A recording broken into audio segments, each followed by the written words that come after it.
饮做3日头，那个皮肤一直脱落，一直脱落。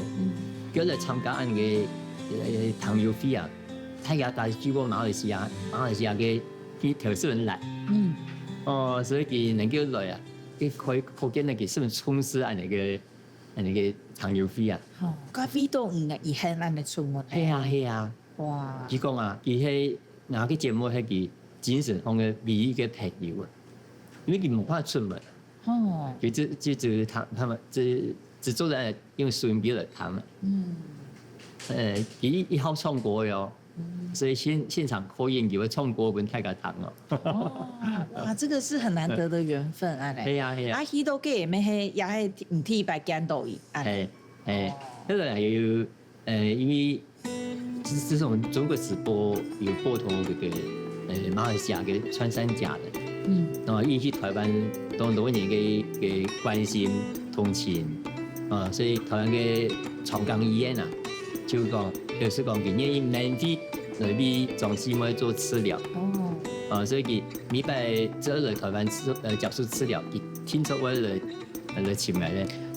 就說佢來往其實是蠻密切的，沒像人哋見一擺。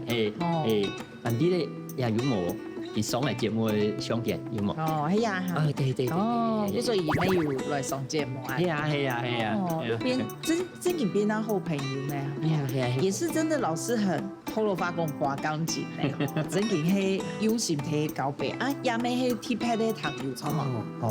係啊，也係來自加拿大嘅黃義堂中朋友，嘅澎湖嘅謝依霖堂中朋友，佢乜嘢嘢來咧？佢聽到講加拿大嘅黃義堂中朋友一來中央天台啊，佢特別從澎湖過來看邊啊。所以講，那啲堂中變成一個空中的太假條。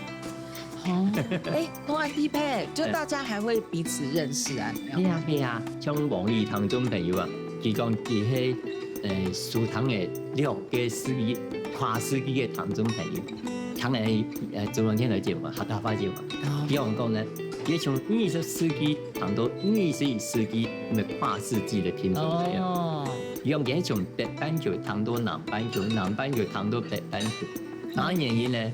佢從泰就是因為共產黨統治，佢就從泰國出來，先到香港，係一個親偶然的機會啊！他都有客家話嘅上演嘛，客家話上演就係中央電台節，就開始談啦。